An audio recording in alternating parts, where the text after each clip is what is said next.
ஓம் சாய்ராம். நல்லது நினைப்போம், நல்லது நடக்கும். ஸ்ரீ சாய்நாத ஸ்தவன மஞ்சரி. ஸ்ரீ கணேசாய நமக. எல்லாவற்றிற்கும் ஆதாரமானவனே, மயூரேச்சவரா, எல்லாவற்றிற்கும் சாட்சியாக விளங்குபவனே, கௌரியின் புதல்வனே, எண்ணங்களுக்கெல்லாம் அப்பாற்பட்டவனே, பெருத்த வயிறுடையவனே, ஸ்ரீ கணபதியே என்னை காத்தருள்வீர். நீ எல்லா பூதகணங்களுக்கும் முதல்வன், தலைவன். எனவே கணேசன் என அழைக்கப்படுகிறாய். நீ எல்லா சாஸ்திரங்களாலும் ஏற்றுக்கொள்ளப்பட்டவன். புனிதமான முகமுடைய பாலசந்திரனே, சாரதே, வாக்கின் தெய்வமே, நீ வார்த்தைகளுக்கெல்லாம் தலைவி, உலகின் உயிரோட்டத்தின் காரணகர்த்தாவே, நீ படைப்பாளிகளின் இறைவி, நீ எப்போதும் இத்தேசத்தின் அணிகலன், எங்கும் நிறைந்து இருக்கும் எல்லையில்லாத சக்தியே, உலகின் தாயே, உன்னை வணங்குகிறேன். பூரண முழுமையான பரபிரம்மே, மகான்களுக்கு பிரியமானவனே, பண்டரிநாதன் உருவில் வெளிப்பட்ட அவதாரமே, நீ அன்பு கடவுள், எல்லையற்ற கருணையுள்ளம் கொண்டவனே, பாண்டுரங்கா நரஹரி. பொம்மலாட்டக்காரன் தன் கையிலுள்ள கயிற்றால் பொம்மைகளை ஆட்டுவிப்பது போல் பிரபஞ்சம் எங்கும் நிறைந்து நின்று உலகை ஆட்டுவிக்கும் ஒரு பொம்மலாட்டக்காரன். உன் மெய்ப்பொருளை உய்த்துணர அறிவியல் ஏடுகளும் புனித நூல்களும் இன்னமும் முயன்று கொண்டுதான் இருக்கின்றன. மெத்த படித்தவர்களுக்கு நீ வெளிப்பட்டதே இல்லை. சக்கரபாணியே, அத்தகைய அறிவற்றவர்கள் வெறும் வார்த்தை ஜாலங்களிலேதான் சிக்குண்டவர்கள். மகான்கள் மட்டுமே உன்னை உணர்வார்கள். மற்றவர்கள் குழப்பமடைந்து உள்ளார்கள். உனக்கு பக்தியோடு கூடிய சாஷ்டாங்க நமஸ்காரத்தை செய்கிறேன்.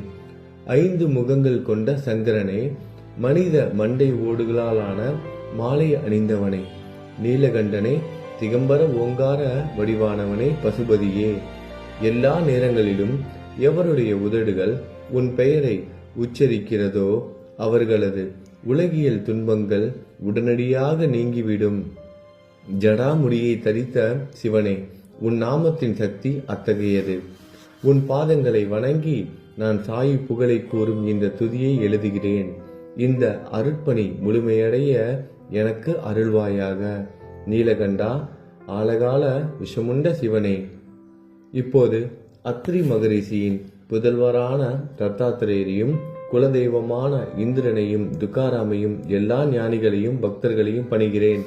சாயிநாதா, உனக்கு வெற்றி கிட்டட்டும். பாவிகளை கடைத்தேற்றும் கருணை உள்ளவரே, உங்கள் பாதங்களில் என் தலையை வைத்து இருத்தி வேண்டுகிறேன். உன் பாதுகாப்பை எனக்கு அருள்வாய். நீ முழுமையான பரபிரம்மம், ஆனந்தத்தின் இருப்பிடம். நீயே விஷ்ணு, மனிதர்களுள் தலை சிறந்தவர். மன்மதனை எரித்த உமையொரு பாகனும் நீயே. நீ மனித வடிவில் தோன்றிய இறைவன், அறிவு என்னும் ஆகாயத்து சூரியன். நீ கருணை கடல், நீ பிறவி பிணிக்கு ஒரு அருமருந்து. நீ ஏழைகளுக்கும் கீழ்த்தட்டு மக்களுக்கும் விரும்பியதை கொடுக்கும் சிந்தாமணிக்கல். நீ உன் பக்தர்களை பரிசுத்தப்படுத்தும் தெய்வம். உலக வாழ்க்கை என்னும் சம்சார கடலில் மூழ்குபவர்களை காப்பாற்றும் ஓடம். நீ அஞ்சுபவர்களின் புகலிடம். நீ இந்த பிரபஞ்சம் தோன்ற முதற் காரணமான பரிசுத்த பேரின்ப பேருணர்வு சைதன்யம். நீ கருணையே உருவானவன். உனது பலவிதமான வெளிப்பாடுகளில் இந்த உலகமும் ஒன்று. நீ பிறப்பற்றவன், சாவும் உன்னை தொட முடிவது இல்லை. என் நீண்ட ஆழமான சிந்தனைக்கு பின் வெளிப்பட்ட கருத்தே இது. பிறப்பு இறப்பு என்பவை அஞ்ஞானத்தால் தோன்றும் வெளிப்பாடே. மகாராஜா, நீங்கள் இறப்பும் பிறப்பும் மற்ற சுதந்திர பறவை. தண்ணீர் நீரூற்றாக தோன்றினால் அதன் ஆதாரம் அங்கு இருப்பதாக அர்த்தமா? ஏற்கனவே அங்கு அது நிரம்பி இருந்தது. பூமியின் உள்ளே இருந்தது, ஊற்றாக வெளியே வந்தது, அவ்வளவுதான். மணற்படுகையில் நீர் ஊற்றாக வெளிப்பட்டதும் அது நீரோடை என்ற பெயர் பெற்றது. அதன் சரியான பெயர் ஊற்று. தண்ணீர் இல்லாவிட்டால் அது வெறும் மணற்படுகையே. அந்த மணற்படுகையில் தண்ணீர் ஊற்றாக வந்தாலும் அல்லது வற்றி போனாலும் தண்ணீருக்கு அதனால் ஒன்றும் ஆவது இல்லை. ஏனென்றால் தண்ணீர் அந்த மணற்படுகைக்கு எந்த விதமான முக்கியத்துவமும் கொடுப்பது இல்லை. ஆனால் அறியாமையால் மணற்படுகையோ நீர் நிரம்பி இருந்தால் அது பெருமைப்பட்டு கொள்கிறது. ஆகையால் நீர் வற்றியவுடனே அது மிகவும் மனவருத்தம் அடைகிறது. இந்த மனித உடலும் ஒரு விதத்தில் அந்த மணற்படுகை போன்றதே. புனித பேரின்ப நிலையை அந்த நீரூற்றின் தூய தண்ணீருக்கு ஒப்பிடலாம். இம்மாதிரி எண்ணற்ற மணற்படுகைகளை மனித உடல்கள் இருந்த போதிலும் அவற்றில் உள்ள நீர் பேருணர்வு எனப்படும் சைதன்யம் மட்டும் மாறுபடுவதே இல்லை. கருணை உள்ளவரே, நான் உங்களை ஆதியும் அந்தமும் இல்லாதவன், பிறப்பற்றவர் என கூறுவேன். அறியாமை என்னும் மலையை உடைக்க உதவும் இந்திரனின் கையில் இருக்கும் வஜ்ர ஆயுதம். இதுவரை இந்த பூமியில் எத்தனையோ எண்ணற்ற உயிரினங்கள் தோன்றி உள்ளன, இப்போதும் தோன்றிக் கொண்டுதான் இருக்கின்றன. வருங்காலத்தில் மேலும் எண்ணற்ற உருவங்கள் தோன்றதான் போகின்றன. அந்த ஒவ்வொரு தோற்றத்திற்கும் ஒரு தனி உருவமும் பெயரும் கிடைக்கும். இந்த உயிர்கள் ஒவ்வொன்றும் பெயராலும் தோற்றத்தாலும் மட்டுமே இவ்வுலகில் அடையாளம் காட்டப்படுகிறது. ஆகையால் அந்த சுத்த பேருணர்வு நிலையை நீ நான் என்று பிரித்து காட்டுவது சரியல்ல. ஏனென்றால் எது இரண்டாக தோன்ற முடியாதோ அதுவே உண்மையில் பரிசுத்த பேரின்ப பேருணர்வு சைதன்யம் எனப்படும். அது ஒன்றே அனைவரின் உள்ளும் ஆத்மா என்ற பெயரில் உள்ளது. மேலும் உண்மையை சொல்வதானால் அந்த ஒரே ஒரு சுத்த பேரின்ப பேருணர்வு நிலைதான் உலகம் முழுவதும் வியாபித்து இருக்கிறது. அப்படி இருக்கையில் நீ நான் என்ற வேற்றுமைகள் எவ்வாறு இருக்க முடியும்? நீருண்ட மேகத்தில் உள்ள நீரின் தன்மை உலகெங்கிலும் ஒன்றே. ஆனால் அது பூமியை அடைந்ததும் வெவ்வேறு தோற்றங்களை நதி, ஏரி, ஊற்று ஏற்கின்றன. கோதாவரி மணற்படுகையில் விழும் நீர் கோதாவரி நதி என்றழைக்கப்படும். அதே சமயம் கிணறு ஒன்றில் விழும் நீருக்கு அந்த சிறப்பு தகுதி கிடைப்பது இல்லை. கோதாவரி நதி மிகவும் புனிதமானது. நீங்கள் அதில் உள்ள நீரை போன்றவர். நாங்கள் குளம், குட்டை, சகதியில் உள்ள நீர் போன்றவர்கள். நம் இருவருக்கும் இடையே உள்ள வித்தியாசம் இதுதான். உங்கள் வாழ்வின் குறிக்கோளை அடைவதற்கு நாங்கள் உங்களிடம் வர வேண்டும். கூப்பிய கரங்களுடன் சரணடைய வேண்டும். ஏனென்றால் நீங்கள் ஒருவரை புனிதத்தின் உறைவிடம். புனிதமடைந்த கோதாவரி நதி மணற்பரப்பில் மழைநீர் பாயத் தொடங்கும் பொழுது அந்த நீர் புனித தன்மையை அடையும். அதை வெறும் தண்ணீராக மட்டும் கருதினால் அந்த தண்ணீர் தான் எல்லா இடங்களிலும் இருக்கிறது. கோதாவரி நதி தீரம் முழுவதும் புனிதமாக கருதப்பட்டது. பூமியின் அந்த மணற்பகுதி அதன் புனித தன்மையை நிர்ணயம் செய்கிறது. தான் பழகும் மக்களின் தன்மைக்கேற்ப மக்கள் குணம் மாறுபடுகிறது. புனித ஆத்மாக்களின் செருகையால் அவர்களுடன் சேருபவர்களின் ஆத்மா ஒளிவிடத் தொடங்குகிறது. இல்லாவிட்டால் அது மாசுபட்டே இருக்கும். நீருண்ட மேகத்தில் நின்று கீழே விழுந்த நீரின் புனித தன்மையை எந்த பூமியின் பகுதி மாற்றவில்லையோ அந்த பகுதியை சாஸ்திரம் அறிந்தவர்கள் கோதாவரி என்று கூறுகிறார்கள். மற்ற பகுதியில் விழுந்த நீர் அந்த பகுதியில் உள்ள மண்ணின் குணத்தை ஏற்றுக்கொண்டது, புனித தன்மையை இழந்தது. மேகத்தில் இருந்த பொழுது பரிசுத்தமாக இருந்த நீர் அசுத்தமாகவும் கசப்பாகவும் உப்பாகவும் மாறிவிட்டது. 6 வித உட்பகைகளை அகற்றி காமம், கோபம், பேராசை, வெறுப்பு, அகங்காரம், பொறாமை புனித உடலெடுத்து வந்த குருதேவா தங்களை புனித மகான் என்று அழைப்பதே சாலப் பொருந்தும். ஆகவே நீங்களே புனித கோதாவரி. நீங்கள் புடம் போடப்பட்டதாலேயேதான் நான் உங்களை புனித கோதாவரியாக உருவகம் செய்கிறேன். இயங்கும் அத்தனை படைப்புகளிலும் நீங்கள் சிறப்புற முதன்மை பெறுகிறீர்கள். பிரம்மா உயிர்களை படைக்க ஆரம்பித்ததிலிருந்தே உலகம் தோன்றியது முதல் கோதாவரி நதி இருக்கிறது. நீர் நிறைந்து பாயும் அந்த நதியில் இன்று வரை தண்ணீர் வற்றியதே இல்லை. ராவணனின் எதிரியான ராமர் கோதாவரி நதியின் கரைக்கு வந்தபோது ஓடிக்கொண்டிருந்த தண்ணீர் இன்று வரை அதே இடத்தில் எப்படி இருக்க முடியும் என்று சற்றே யோசித்து பாருங்கள். கோதாவரி நதியின் மணற்படுக்கை மட்டும் அதேதான். தண்ணீர் கடலை சென்றடைந்து விட்டது. ஆனால் அந்த கோதாவரி நீர்ப்படுகையுடன் புனிதத்தன்மை மட்டும் என்றுமே மாறாமல் இன்று வரை அப்படியே உள்ளது. ஒவ்வொரு வருடமும் பழைய நீர் வெளியேறி புதிய நீர் அதற்குள் பாய்கிறது. உங்களுக்கு தெரிந்த வாழ்க்கை நீதிதான் அது. ஒரு நூற்றாண்டை ஒரு ஆண்டாக கணக்கிட்டால் அந்த நூற்றாண்டில் தோன்றிய முனிவர்கள் பாயும் நீரை போன்றவர்கள். அவர்களில் மிகப்பெரிய மகான்கள் அந்த நீரில் தோன்றும் அலைகள் போன்றவர்கள். இந்த புனித கோதாவரி நதியில் முந்தைய நூற்றாண்டுகளில் சனாதர், சனதர், சனந்தனர் போன்ற மகான்கள் வெள்ளமாக தோன்றினார்கள்.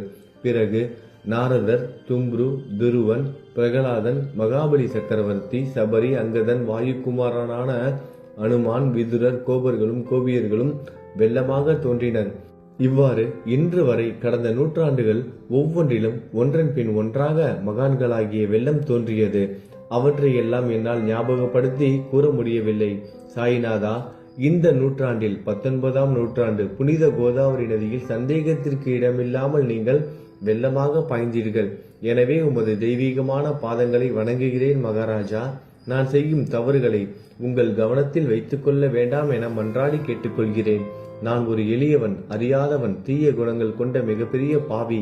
என்னை புறம் தள்ளி விடாதீர்கள், கைவிட்டு விடாதீர்கள். மட்டமான உலோகத்தையும் தங்கமாக மாற்றும் சக்தி கொண்ட ரசவாதக்கல் இரும்பினுடைய இயற்கையான தன்மைகளை பொருட்படுத்துவது இல்லை. கோதாவரி நதி தன்னுள் கலக்கும் சிறு ஓடைகளை திருப்பி அனுப்புவது இல்லை. அநேக தீய குணங்களை என்னுள் கொண்டவன் நான். உங்களது கருணை மிகுந்த பார்வையால் அவற்றை சடுதியில் அழித்து விடுங்கள். இது மட்டும்தான் உங்கள் அடிமையான தாஷ்கனுவின் வேண்டுகோள். ரசவாத கல்லின் தொடர்பு ஏற்பட்டும் இரும்பின் இயற்கை தன்மைகள் அளிக்கப்படாவிட்டால் குருதேவா, அது ரசவாத கல்லின் பெருமைக்கு இழுக்கு அல்லவா? என்னை பாவியாகவே இருக்கும்படி விட்டு விடாதீர்கள். தங்களை குறைவாக மதிப்பிட்டுக் கொள்ளாதீர்கள். நீங்கள் ரசவாத கல், நான் இரும்பு. எனக்கு ஏற்படும் இழிவுகள் தங்களுக்கு ஏற்படும் இழிவுகள் அல்லவா? ஒரு குழந்தை தவறு செய்து கொண்டேதான் இருக்கிறது. ஆனால் அதற்காக தாயார் கோபமடைவது இல்லை. இதை தாங்கள் நினைவில் வைத்துக் கொண்டு எனக்கு உங்கள் அருள் ஆசிகளை தாருங்கள். சத்குரு சாயிநாதா, நீங்கள் எனது கற்பக விருட்சம், சம்சார கடலை கடக்க உதவும் கப்பல். சந்தேகத்திற்கு இடமின்றி நீங்கள் ஒருவர் மட்டுமே என்னை கடை தேற்ற முடியும். நீங்கள் எனக்கு காமதேனுவாகிய பசு. நீங்கள் சிந்தாமணிக்கல், ஞானவானில் சூரியன் தாங்கள். நீங்கள் நற்பண்புகளின் சுரங்கம், ஸ்வர்க்கத்திற்கு ஏறி செல்ல உதவும் ஏணி நீங்கள். புனித செயல்களின் நிறைகள் நிறைய கொண்டவரை, பரிசுத்தமானவரை, சாந்தி மற்றும் பேரின்பத்தின் மொத்த உருவமே, இரண்டாக இல்லாதவரே, வேறுபாடு இல்லாதவரே, அறிவு கடவுளே, குறைகளற்ற முழுமையான அறிவாக உருவெடுத்தவரே, மனிதர்களில் உன்னதமானவரே, சாந்தி மற்றும் மன்னிப்பதின் உறைவிடமே, பக்தர்களின் அடைக்கலமே, என்னை ஆசீர்வதியுங்கள், என்னை ஆசீர்வதியுங்கள். சத்குரு மச்சீந்திரநாதர். கலியுகம் ஆரம்பித்தவுடன் மகாவிஷ்ணுவால் உலகம் உய்ய அனுப்பப்பட்ட 9 நாதர்களில் ஒருவர் நீயே. சிவன் நெற்றிக்கண்ணை திறந்தவுடன் அந்த அக்னியில் தோன்றிய மகாத்மா ஜாலந்தரும் நீயே. நீங்கள் மகாராஷ்டிராவில் தோன்றி பக்தி மார்க்கத்தை பரப்பிய ஞானிகள் நிவர்த்திநாதர், ஞானேஸ்வரர், கபீர்தாசர், ஷேக் முகமது, ஏகநாதர். நீங்கள் போதவா தத்தகுருவின் குரு நீங்களே. பண்டரிநாதரின் அடியவர் சாவதா மாலி. நீங்கள் உண்மையில் ஆஞ்சநேயரின் மறு அவதாரம் ராமதாசர். நீங்கள் மகாராஷ்டிர ஞானி பாண்டுரங்கன் மீது அபகங்கள் என்னும் கீர்த்தனை நிறைய இயற்றிய துகாராம். சாயிநாதா, நீங்கள் முஸ்லிம் ஞானி ராம பக்தர். நீங்கள் தத்தாத்திரேயரின் மறு அவதாரம் மாணிக் பிரபு. உங்களது இன்றைய அவதாரம் தோற்றம் மற்றும் உங்களுடைய எண்ணற்ற தன்மைகளை புரிந்து கொள்ள உண்மையில் கடினமாக இருக்கிறது. உங்களது ஜாதி குலம் பற்றிய எதையும் நீங்கள் எவருக்கும் வெளிப்படுத்தியது இல்லை. சிலர் உங்களை முஸ்லீம் என்கிறார்கள், சிலர் உங்களை பிராமணர் என்கிறார்கள். கிருஷ்ணரை போன்று எண்ணற்ற தெய்வீக லீலைகளை செய்வதெல்லாம் உங்களுக்கு ஒரு விளையாட்டு. ஸ்ரீ கிருஷ்ண பரமாத்மாவை பார்த்து உயிர்த்துணர்ந்த பல்வேறு மக்கள் பலவிதமான பெயர்களிட்டு அவரை அழைத்தனர். சிலர் அவரை யதுகுலத்தின் அணிகலன் என்றார்கள். சிலர் அவரை மாடுகள் மேய்க்கும் இடையன் என்றனர். யசோதை அவரை பச்சிலம் குழந்தை என்றாள். கிருஷ்ணனின் மாமனாகிய கம்சன் அவரை மகா காலன், உயிரை குடிக்கும் யமன் என்றான். அர்ஜுனன் அவரை எங்கும் நீக்கமர நிறைந்துள்ளவர் என்றான். அவ்வாறே குருநாதா, ஒவ்வொரு மனிதனின் மனநிலைக்கு ஏற்ப, அவரவர் எண்ணங்களுக்கு ஏற்ப உங்களுக்கு பெயர்களை சூட்டினார்கள். மசூதி நீங்கள் வாழும் இருப்பிடம். உங்கள் காதுகள் குத்தப்படவில்லை. இந்து மத வழக்கப்படி காதுகள் குத்தப்பட வேண்டும். பாத்தியா ஓதுவதை பார்த்து நீங்கள் முஸ்லீம் என்று கூறுவது பொருத்தமானதே. கருணாமூர்த்தியே, அதேபோல் நீங்கள் அக்னியை வழிபடுவதை பார்த்து நீங்கள் ஒரு இந்து என்று முடிவு செய்யப்பட்டது. இந்த வெளிப்புற வித்தியாசங்களை வீண் விவாதம் செய்யும் எண்ணம் கொண்டவர்களே விரும்புவார்கள். உண்மையான ஞானத்தில் ஆர்வம் கொண்டவர்கள் இந்த வெளிப்புற வேறுபாடுகளுக்கு முக்கியத்துவம் தரமாட்டார்கள். நீங்கள் பிரம்மத்தின் நிலையில் இருக்கிறீர்கள். ஜாதி குலம் போன்றவை உங்களுக்கு முக்கியம் இல்லை. நீங்கள் எல்லோருக்கும் மேலான உயர்ந்த குருவாகவும் இந்த பிரபஞ்சத்தை படைத்தவராகவும் இருக்கிறீர்கள். முஸ்லிம் இந்துக்களுக்கிடையே பகைமை உணர்வு ஏற்பட்டதால் அவர்களுக்கிடையே இணக்கமான உறவையும் ஒற்றுமையையும் ஏற்படுத்துவதற்காகவே நீங்கள் மசூதியில் அமர்ந்து அக்னி வழிபாட்டை நடத்தி உங்கள் லீலைகளை பக்தர்களுக்கு காட்டினீர்கள். நீங்கள் ஜாதி மதங்களுக்கு அப்பாற்பட்டவர். நீங்கள் பிரம்மமே. உண்மையில் அதுவே நீங்கள் உண்மையில் எண்ணங்களுக்கும் அப்பாற்பட்டவர். உங்களை பற்றிய வாத பிரதிவாதங்கள், ஊகங்கள், ஆதாரம் இல்லாத கருத்துக்கள் நடமாடும் இடத்தில் என் வார்த்தைகளுக்கு முக்கியத்துவம் எப்படி கிடைக்கும்? ஆனால் உங்களை பார்க்கும் பொழுது என்னால் மௌனமாக இருக்க முடியவில்லை. வார்த்தைகளால் போற்றுதலே உலக வழக்கில் உள்ள ஒரே வழக்கம். ஆகையினால் உங்கள் அருளாசியுடன் வார்த்தைகளால் எப்படியெல்லாம் போற்ற முடியுமோ அவ்வண்ணமே போற்றி புகழ்கிறேன். கடவுளின் நிலையை விட மகான்களின் நிலை வேறுபட்டு மிக உயர்ந்ததாகவும் இருக்கும். மகான்களின் அருகில் நான், எனது போன்ற எண்ணங்களுக்கு இடமே இல்லை. கடவுளை வெறுத்ததால் இரணியகசிபுவும் ராவணனும் கொல்லப்பட்டனர். மகான்கள் கைகளால் இத்தகைய துர்சம்பவங்கள் ஏற்பட்டதே இல்லை. அரசன் கோபிசந்தன் முனிவர் ஜாலந்தரை சாணக்குவியலுக்குள் புதைத்தான். ஆனால் அந்த நிலையிலும் அரசரின் அந்த செயலுக்காக அந்த முனிவர் வருத்தப்படவே இல்லை. அரசரின் அந்த செயலுக்கு நேர்மாறாக அந்த அரசனை சம்சார சூழலிலிருந்து விடுவித்து அவனை முக்தியடைய செய்தார். மகான்களின் சக்தி இப்படிப்பட்டதே. அவற்றை விவரித்து கூற முடியாது. மகான்கள் சூரியனை போன்றவர்கள். அவர்கள் கருணை ஒளிவிட்டு பிரகாசிக்க கூடியது. மகான்கள் சந்திரனை போல் இதயத்திற்கு ஆறுதல் கொடுப்பவர்கள். சந்திரனின் மேன்மையான ஒளிக்கதிர்கள் போல் அவர்களது அருள் ஒளி வீசும். மகான்கள் இதமளிக்கும் கஸ்தூரி போன்றவர்கள். அவர்கள் அருள் அதன் நறுமணம் போன்றது. மகான்கள் சாறு நிரம்பிய கரும்பு போன்றவர்கள். அவர்களின் அருள் அந்த கரும்பு சாற்றினை போல் இனிப்பானது. நிச்சயமாக மகான்கள் நல்லவர்களிடமும் தீயவர்களிடமும் ஒரே விதமாக நடந்து கொள்கின்றனர். அதற்கும் மேலாக பாவிகளிடம் அவர்கள் காட்டும் அன்பு அளவிட முடியாதது. கோதாவரி நதியில் அழுக்கடைந்த துணிகளை சுத்தம் செய்யப்பட வேண்டி வருகின்றன. சுத்தமான துணிகள் கோதாவரி நதியை நின்று வெகு தூரத்தில் பெட்டியிலேயே தங்கிவிடுகின்றன. பெட்டியில் வைக்கப்பட்டிருந்த அந்த துணியும் ஒரே ஒரு முறை கோதாவரி மணற்படுகைக்கு நன்றாக துவைப்பதற்காக வந்ததுதான். இந்த ஊமையில் பெட்டிதான் வைகுண்டம், நீங்களே கோதாவரி. கோதாவரி நதிக்கரையே நம்பிக்கை. எல்லா உயிரினங்களும் துணிகள். 6 விதமான மன விகாரங்களே அவற்றை பற்றியுள்ள அழுக்கு. அவை காமம், கோபம், கஞ்சத்தனம், மதம், பொறாமை, மோகம் என்பவையே. தங்கள் பாதார விந்தங்களை வணங்குவதை கோதாவரியில் செய்யப்படும் புனித குளியல் எல்லா பாவங்களையும் மன அழுக்குகள் போக்கி சமத்தரே எங்களை சுத்தப்படுத்தும். சம்சார வாழ்க்கையில் உழலும் மக்களாகிய நாங்கள் மேலும் மேலும் பாவம் செய்கிறவர்களாக இருக்கிறோம். எனவே மகான்களின் தரிசனம் பெறுவதற்கு நாங்கள் தகுதியுடையவர்கள் ஆகிறோம். கோதாவரி நதியில் தண்ணீர் நிரம்பி உள்ளது. படித்துறையில் துவைப்பதற்காக துணிகள் வருகின்றன. அவை துவைக்கப்பட்டு சுத்தப்படுத்தப்படாவிட்டால் அது கோதாவரி நதிக்கல்லவா இலக்கை தேடி தரும். நீங்கள் அடர்ந்த இலைகளுடன் கூடிய நிழலையும் குளிர்ச்சியையும் தரும் மரம். உண்மையில் நாங்கள் வழிபோக்கர்கள். எங்களை 3 வித துக்கங்கள், இயற்கை இடர்பாடுகளால் வரும் துன்பங்கள், நமது உடலுக்கு வரும் நோய் நொடிகள், அஞ்ஞானத்தால் நிரம்பிவிடும் பாவ மூட்டை எனப்படும் வெயில் சுட்டரிக்கின்றன. கருணாமூர்த்தியே, அந்த சுட்டரிக்கும் 3 வித தாபங்களின் வெப்பத்திலிருந்து எங்களை காப்பாற்றும். தங்கள் அன்பு மிகுந்த கருணை என்னும் குளிர் நிழல் இந்த சம்சாரம் என்னும் வாழ்க்கை கடலை கடக்க உதவும் தன்மை கொண்டது. மரத்தின் அடியில் அமர்ந்தும் ஒருவன் சூரியனின் சுட்டரிக்கும் வெப்பத்தை உணர்ந்தால் அந்த மரத்தை நிழல் தரும் மரம் என்று கூற முடியுமா? பாருங்கள், உங்கள் அருளின்றி இந்த உலகில் நல்லது என்பது ஏற்படுவது இல்லை. எனவே தர்மத்தை நிலைநிறுத்துவதற்காக சேஷசாயி பாம்பு படுக்கையில் இருப்பவனே அர்ஜுனனுக்கு நண்பனாக, வழிகாட்டியாக மற்றும் ஆன்மீகவாதியாக மாறினார். சுக்ரீவனின் அன்பினாலேயே விபீடனன் அரசன் ராமனின் நட்பை பெற்றான். ஸ்ரீ ஹரியும் மகான்கள் மூலமாகத்தான் பெருமை பெற்றார். பிரம்மம் உருவமற்றது. எனவே வேதங்களால் அதை வர்ணிக்க முடியவில்லை. பூமியில் அதை மனித உருவில் தோன்ற வைத்து மகான்கள் அதன் உருவமற்ற தன்மையை மாற்றினர். தாமாஜி என்ற பக்தருக்காக பாண்டுரங்கனை ஒரு தாழ்த்தப்பட்ட குலத்தில் பிறக்க வைத்தார். சோகமேளா என்ற பக்தருக்காக உலகின் தெய்வமாகிய இறைவனை இறந்த எருமைகளின் உயிரற்ற உடல்களை எடுக்க வைத்தார். மகான்களின் பெருமையை உணர்ந்த இறைவன் தண்ணீர் சுமந்து உழைத்தார். உண்மையில் மகான்கள் எல்லாவற்றையும் தாங்கும் சக்தியும் சச்சிதானந்த பிரபுவும் ஆகிய இறைவனின் எஜமானர்களே. இதற்கு மேலும் சொல்வதற்கு ஏதும் இல்லை. நீங்களே என் தாயும் தந்தையும். ஷீரடி கிராமத்தில் வசிக்கும் சத்குரு சாயிநாதா பாபா, உங்கள் லீலைகளை எவர் ஒருவராலும் உண்மையிலேயே முழுமையாக புரிந்து கொள்ள முடியாது என்கிற போது சாதாரண மனிதனாகிய நான் எவ்வாறு அவற்றை விளக்க முடியும் என்று கூறுங்கள்.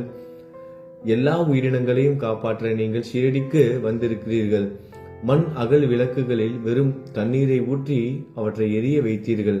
மிக குறுகிய மரப்பலகையை கொஞ்சம் ஊஞ்சல் படுக்கையாக்கி உங்கள் யோக சக்தியை உங்கள் பக்தர்களுக்கு காட்டினீர்கள். அநேக பெண்களின் மலட்டுத்தன்மையை முழுவதுமாக நீக்கினீர்கள். உதியின் மூலம் அநேக பேரின் வியாதிகளை குணமடைய செய்தீர்கள். இவ்வுலக சம்பந்தமான துன்பங்களை நீக்குவது உங்களுக்கு ஒரு பொருட்டே அல்ல. யானை ஒன்று எறும்பை சுமையாக கருதுமா? குருராயா, இப்பொழுது இந்த எளியவன் பால் கருணை காட்டுங்கள். உங்கள் பாதங்களில் சரணடைந்து விட்டேன். என்னை திருப்பி அனுப்பி புறம் தள்ளி விடாதீர்கள். மகாராஜ், நீங்கள் அரசர்களுக்கெல்லாம் அரசன்.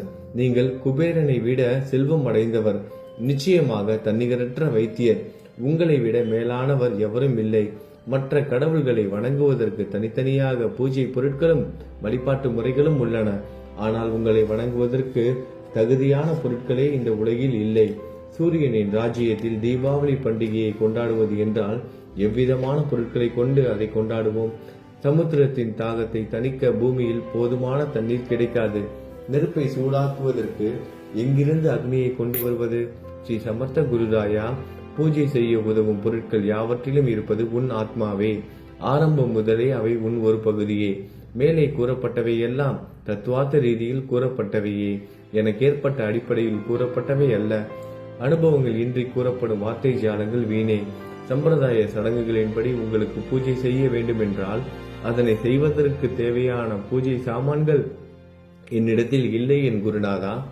கருணையுடையவரை, அடிக்கடி என் கற்பனை திறனின் அடிப்படையில் உங்களுக்கு நான் வழிபாடு செய்கிறேன். அந்த வழிபாட்டை இந்த அடிமையிடமிருந்து ஏற்றுக்கொள்ளுங்கள். இப்போது என் அன்பு கண்ணீரால் உங்கள் கால்களை கழுவுகிறேன். உண்மையான பக்தி என்னும் சந்தனத்தை அரைத்து சாந்தாக்கி உமக்கு இடுகிறேன். அழகிய வார்த்தைகளால் எழுதப்பட்ட இந்த துதி என்னும் கவனியை உமக்கு அணிவிக்கிறேன். இந்த புகழ் மாலையை உங்கள் கழுத்தை சுற்றி அணிவிக்கிறேன். என் கெட்ட குணங்களை தூபமாக்கி உமக்கு முன் எரிய விடுகிறேன். தீய குணங்களின் கூட்டு பொருளே ஆனாலும் அது எரியும் போது அதிலிருந்து தீய வாசனை எழுவது இல்லை. சத்குருவுக்கு முன்பு இல்லாமல் வேறு எங்காவது இந்த தூபம் எரிய விடப்பட்டால் அங்கெல்லாம் அந்த தூபத்தின் நிலை கீழே கொடுத்த மாதிரி ஆகும். அதாவது சாம்பிராணியை நெருப்பில் போட்டவுடன் அது பொசுங்கி அதில் உள்ள நல்ல மனம் என்ற நற்குணம் அதை விட்டு மறைந்து போகிறது. சத்குருவே, உமக்கு முன் அதை எரிய விட்டால் இதற்கு மாறாக நிகழ்கிறது. தீய தன்மைகள், அழுக்குகள் அக்னியில் எரிந்து விடுகின்றன. உலகம் பார்த்து சந்தோஷப்படும் வகையில் அதன் நற்குணம் அதிலேயே தங்கிவிடும். மனதில் உள்ள தீய குணங்கள் யாவும் எரிந்த பிறகு மனம் மாசற்றதாகிறது. கங்கையில் உள்ள மாசுக்கள் நீங்கியவுடன் கங்கை புனிதமடைகிறது. மாயை, மோகம் என்ற தீபத்தை உமக்கு ஏற்றி காட்டுகிறேன். அதன் மூலம் என் மனம் வைராக்கியத்தை அடைய அருள் செய்வீராக. குருராயா, பரிசுத்தமான நம்பிக்கை என்ற சிம்மாசனத்தை நீங்கள் என்னுள் அமர்வதற்கு ஆசனமாக உமக்கு தருகிறேன். அதை பெற்றுக்கொண்டு எனது பக்தி என்ற நைவேத்தியத்தை ஏற்றுக்கொள்ளுங்கள். பக்தி என்ற நைவேத்தியத்தை ஏற்றுக்கொண்டு அதன் சாரத்தை எனக்கு கொடுப்பீராக. ஏனெனில் நான் உமது பால்குடி மாறாத பச்சிலம் குழந்தை. உங்கள் அருட்பாலில் எனக்கு உரிமை உண்டு. எனது மனதையே உமக்கு தட்சணையாக கொடுக்கிறேன். ஆகையால் நான் செய்யும் காரியங்கள் யாவற்றிலும் நான் செய்பவன் என்று உரிமை கொண்டாட முடியாது. ஏனென்றால் நினைக்கும் மனதை தான் உமக்கு அர்ப்பணித்து விட்டேனே. இப்பொழுது பணிவுடன் கூடிய பிரார்த்தனையோடு உங்களை சாஷ்டாங்கமாக நமஸ்காரம் செய்கிறேன். தெய்வீக சாயிநாதா, தயவு செய்து நீங்கள் அதை ஏற்றுக்கொள்ளுங்கள். 8 பிரார்த்தனைகள்.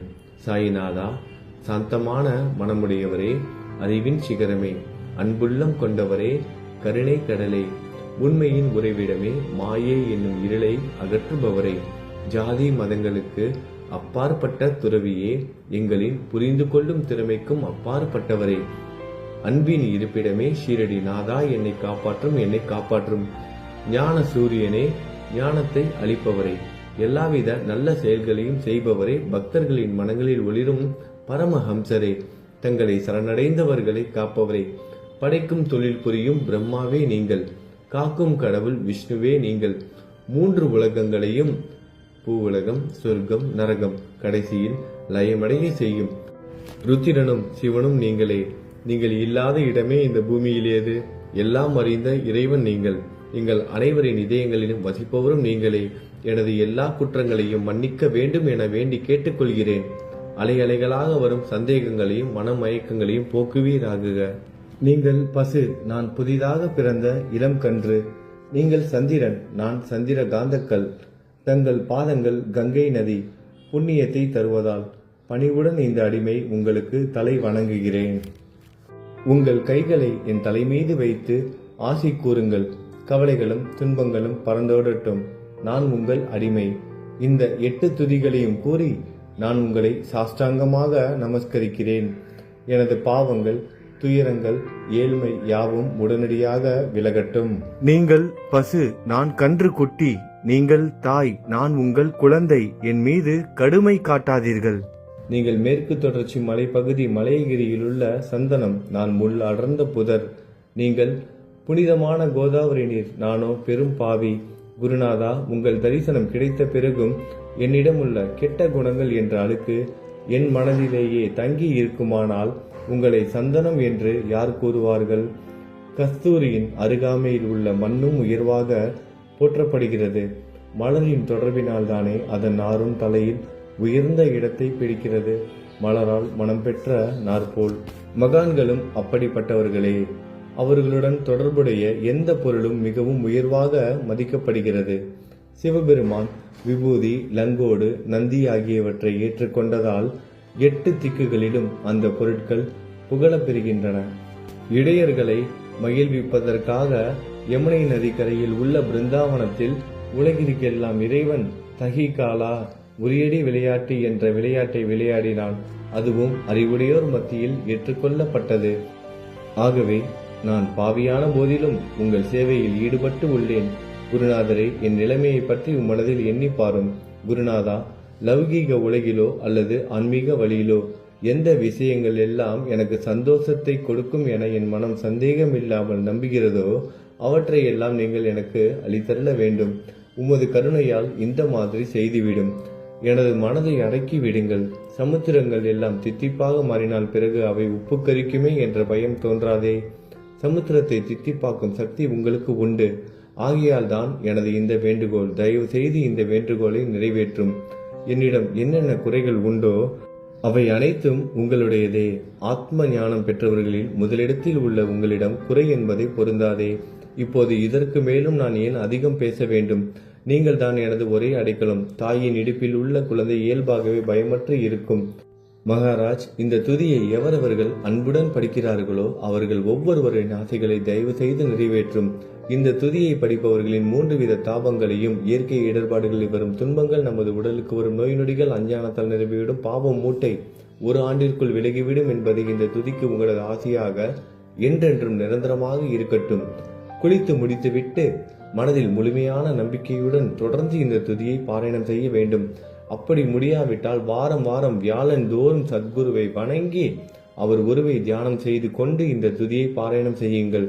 இதுவும் கூட முடியாவிட்டால் மாதம் மாதம் வரும் 2 ஏகாதசி தினங்களில் இந்த துதியை பாராயணம் செய்யுங்கள்.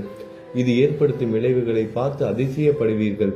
குருமூர்த்தியான சாயிநாதர் இந்த துதியை பாராயணம் செய்பவர்களுக்கு இவ்வுலகியல் ஆசைகளை முழுமையாக உடனடியாக நிறைவேற்றுவார். இந்த துதியை திரும்ப திரும்ப பாராயணம் செய்வதால் முட்டாள்கள் கூர்மையான புத்தியை அடைவார்கள். யாராவது வாழ்நாளாவது குறைவானதாக இருப்பின் இந்த துதியை அவர்கள் படிப்பதால் 100 ஆண்டு காலம் வாழ்வார்கள். இந்த துதியை தொடர்ந்து பாராயணம் செய்து வந்தால், செல்வம் குறைவாக இருந்தால், ஏழையாக இருந்தால், செல்வத்தின் அதிபதி குபேரன் அவர்கள் வீட்டிற்கு வந்து தங்கி அவர்களுக்கு ஏவல் புரிவான். இது சத்தியம், இது சத்தியம், இது சத்தியம் என 3 முறை கூறுகிறேன். குழந்தை செல்வம் இல்லாதவர்கள் இந்த துதியை தொடர்ந்து படித்து வந்தால் குழந்தை செல்வம் பெறுவர். இந்த துதியை படிப்பவர்களின் வியாதிகள் எல்லா பக்கங்களிலும் பறந்தோடிவிடும். வியாதியை நின்று குணம் கிடைக்கும்.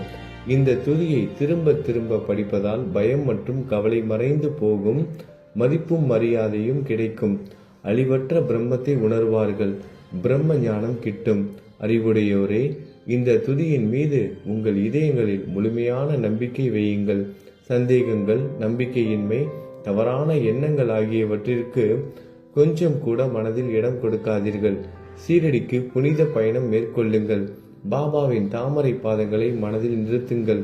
அவர் அனாதைகளின் உறவினர், பக்தர்களின் விருப்பங்களை நிறைவேற்றும் கற்பகத்தரு. பாபாவால் உணர்வூட்டப்பட்டு இந்த துதியை நான் இயற்றினேன்.